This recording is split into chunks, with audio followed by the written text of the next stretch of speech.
Icon के बारे में। तो पहले मैं एक फाइल बना लेता हूँ, favicon.html। ठीक है, यहाँ पे हम लिख देते हैं favicon। ठीक है, टाइटल दे दिया favicon। अच्छा, favicon क्या होता है, इसको मैं आपको एक इजी वे में समझाऊं तो यहाँ पे आ जाओ। यहाँ पे मैं HTML टाइप करता हूँ और यहाँ पे मैं जाता हूँ।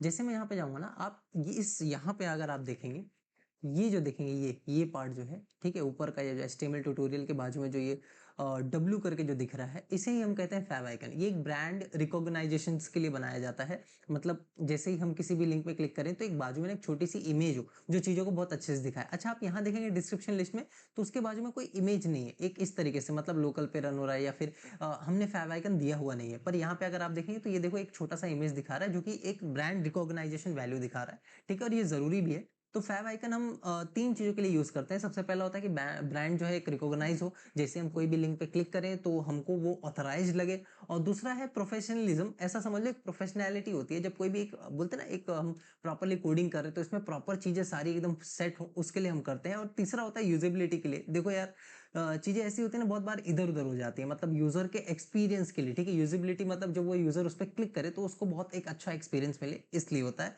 ठीक है, तो favicon बहुत ज़्यादा हर एक वेबसाइट में यूज़ होता है और हम भी आज उसी को यूज़ करेंगे। तो उसके लिए हम कहाँ यूज़ करते हैं, मैं आपको बता दूँ, उसको हम हेड सेक्शन में ही यूज़ करते हैं। ठीक है, हेड सेक्शन में यूज़ करते हैं, बॉडी में favicon यूज़ नहीं होता है। हमें जो भी करना होता है वेबसाइट के रिलेटेड, वो हम हेड सेक्शन में यूज़ करते हैं। तो यहाँ पे मैं आता हूँ और वर्ल्ड सेट करता हूँ। ठीक है, इस टाइटल के ऊपर हम कर लेते हैं। तो उसके लिए एक टैग होता है जिसे हम कहते हैं लिंक। लिंक टैग के अंदर ही सारा कुछ होता है। तो लिंक में मैं यूज करूंगा REL। अच्छा, रेल क्या होता है, ठीक है, वो उसके बारे में मैं आपको बता देता हूँ। रेल जो होता है वो एक रिलेशनशिप दिखाता है। ठीक है, रिलेशनशिप किस लिए दिखाता है, एक ब्राउजर जो है वो फटाक से पकड़ पाए कि क्या है ये। ठीक है, तो हम रेल में लिखते हैं आइकन। ठीक है, रिलेशनशिप में हम लिखते हैं आइकन। आइकन का मतलब क्या, उस ब्राउजर को तुरंत पता चल जाएगा, अच्छा ओके, जो ऊपर सेट है वो एक आइकन है। ठीक है, और उसका हम फिर बताते हैं टाइप। टाइप भी सेम वही समझ लो कि आपको वही सब वही लिखना पड़ता है कि एक इमेज फॉर्म का,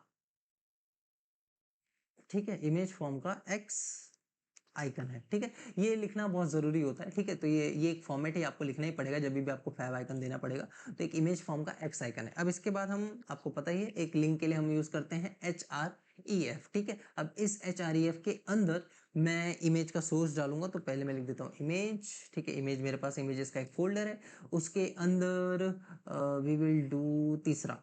ठीक है, ये वाला, यहाँ पे इमेज के अंदर मैंने ये थर्ड वाला लिया है। ठीक है, आप पहले ही चाहिए तो आप एक फोल्डर बना लीजिएगा इमेज का, और उसके अंदर आप जो भी आपको इमेजेस चाहिए वो ऐड ऑन करके रखिए। इससे बहुत इजी हो जाता है सब कुछ अगर एक फोल्डर के अंदर रहता है तो। ठीक है, तो मैं यहाँ पे आ जाता हूँ, कहाँ गया, ये रहा। ठीक है, तो यहाँ पे मैंने ये सारी चीजें डाल दी, URL भी डाल दिया मैंने HRF में। ठीक है, HREF में। अब हम इस पूरे को सेव करते हैं। ठीक है, और इस पूरे को सेव करके हम यहाँ पे आके गो लाइव करते हैं। ठीक है, ये देखो, ये आ गया। ठीक है, तो यहाँ पे अगर आप देखेंगे एक छोटा सा स्मॉल सा आइकन दिख रहा है। ठीक है, HTML का, और यहाँ पे लिखा हुआ है favicon। तो ये इसी पर्पस के लिए यूज होता है। अब आप इसके नीचे चाहिए तो कुछ भी लिख सकते हैं, जैसे कि कोई भी चीज, जैसे कि मैं पैराग्राफ दे देता हूँ। ठीक है, और उसको सेव कर देता हूँ। तो इस तरीके से एक वेबसाइट आपको दिखेगी जिसमें एक पैराग्राफ रहेगा, चीजें रहेंगी, और उसके ऊपर ये वेबसाइट का लोगो रहेगा, ऐसा समझ लो। ठीक है, वेबसाइट के लोगो के लिए यूज होता है, और ये बहुत ही प्रॉपर वे है, ठीक है, वेबसाइट को अच्छा दिखाने का। अगर वीडियो पसंद आए